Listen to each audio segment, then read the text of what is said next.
Sa bawat araw na dumaraan, tila hiwa-hiwalay ang mundo. May personal kang laban, may deadlines, may kaibigan, may kaaway, may pag-ibig, may pangarap.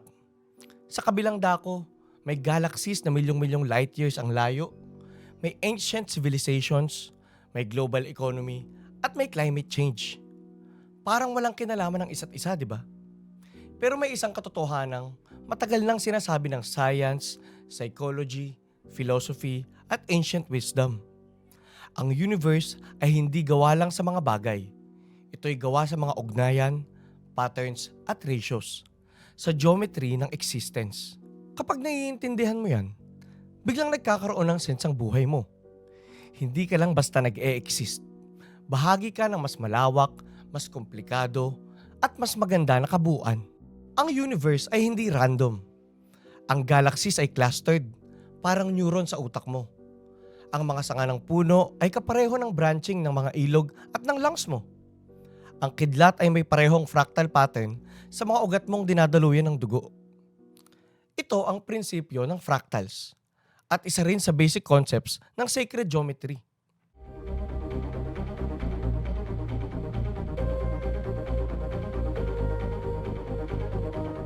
Sa sacred geometry, makikita natin ang patterns tulad ng flower of life, interconnected circles parang web of relationships sa sansinukob, golden ratio or phi, proportions na paulit-ulit sa galaxies, shells at katawan ng tao, spirals at Fibonacci sequence, mula DNA hanggang shape ng galaxies. Ang ibig sabihin nito, ang mga chaos na nakikita mo ay may underlying structure. Part siya ng cosmic choreography. Sa modern physics, hindi objects ang pinakamahalaga. Interactions, patterns, at relationships ang fundamental. Ang mga particle ay hindi hiwa-hiwalay, kundi excitations of fields. At sa quantum entanglement, ang dalawang particle na magkaugnay, kahit gaano kalayo, ay nagre-react sa isa't isa ng sabay. Ibig sabihin, ang universe ay relational, connected, responsive, at interdependent. Sa ating pang-araw-araw na buhay, ito rin ang nangyayari. Ang bawat desisyon mo ay nagre-react sa ibang tao. Ang bawat kilos ng kabutihan mo ay nagdudulot ng pagbabago sa paligid mo. Ang bawat ideya mo ay kayang mag-inspire ng bagong aksyon mula sa iba. Kapag naiintindihan mo ito, makikita mo na hindi ka hiwalay, hindi ka isolated. Ikaw ay intersection ng daang-daang ugnayan. Biological, social, historical, cultural at cosmic. Hindi linear ang history. Hindi siya Stone Age papuntang Bronze Age papuntang Modern Age. Ito ay network, parang web of interconnected circles at spirals. Mathematics ng India lumipat papuntang Middle East, papuntang Europe hanggang naging modern science. Kape na nagmula sa Ethiopia, ngayon global trade at kasama sa morning ritual ng buong mundo.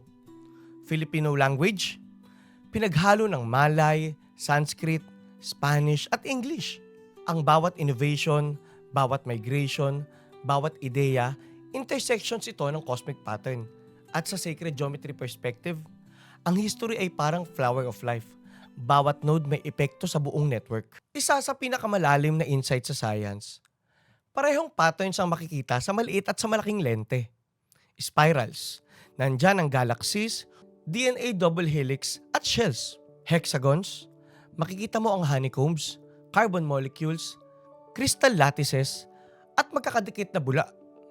Interconnected circles, flower of life, neural networks, at social webs.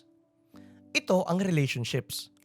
Sa universe, kahit maliliit na elemento ay connected sa mas malaki.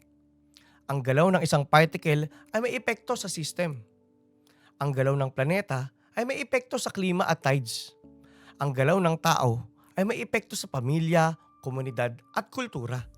Sa personal na antas, ang bawat kilos, salita at desisyon mo ay nakakaapekto sa iba. Kahit simpleng pagtulong sa kapwa, nagbabago ang chemical at emotional state ng taong tumulong at natulungan. Kahit pagbago mo ng mindset, ay may epekto sa society mo. If you want to change your life, you have to change your mind. Ibig sabihin, ang relationships ay hindi simpleng connections. Ito ay dynamic na feedback loop. Patuloy na nag-a-adjust at nagre-react. Mga bagay na akala mong walang kinalaman pero malalim ang koneksyon. EDSA traffic at honeybee swarms. Parehong may self-organization, bottlenecks, at flow dynamics. Anxiety at weather systems. Parehong nagka-cluster ng disturbance, lumalaki, nagiging turbulence or panic. Music at planetary orbits. Kepler's harmonic ratios, katulad ng ratio ng musical intervals. Filipino resiliency at geography. Archipelagic setup, adaptive, flexible, hospitable culture. Personality and ancient human survival. Fight, flight, freeze instinct mo, may kinalaman sa pagpapagalit ng tatay mo Pupunta ka dito, dala mo sa akin palakol! o ng away nyo ng girlfriend mo. Everything affects everything. And everything emerges from something deeper. Hindi ka maliit. Hindi ka random. Hindi ka hiwalay sa mundo o sa cosmos. Ikaw ay isang pattern sa cosmic web. Isang spiral, isang node, isang intersection sa sacred geometry ng buhay. Ang bawat habit mo, may ripple effect sa iba. Ang bawat kindness mo, Pumunta kami dito para tumulong. may biochemical impact sa ibang tao. Ang creativity mo, nag-i-inspire ng bagong ideas. At ang healing mo, tatapusin ng generational trauma. Kapag nakita mo ang sarili mo bilang node sa cosmic geometry, hindi ka spectator, hindi ka powerless. You are a participant sa unfolding story ng universe. At dahil connected ang lahat, syempre may mensahe. You are wired for impact. You are built for growth. You are here to live an epic life. Hindi dahil sa ego, kundi dahil the universe itself is a sacred pattern at ikaw ay mahalagang hibla sa web na iyon.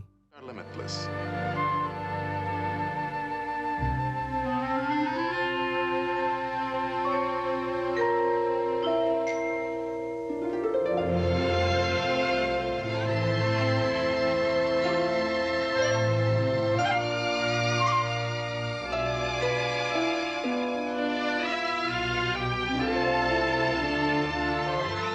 The magic proportions of the golden section are often found in the spirals of nature's designs.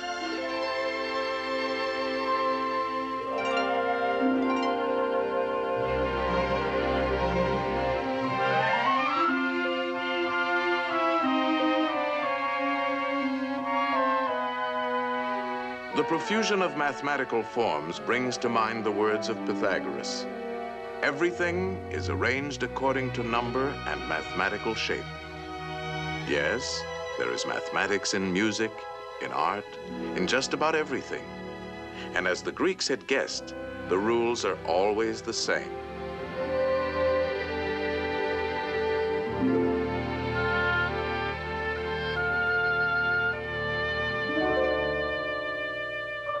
Mabuhay ka ng aligned sa cosmic evolution.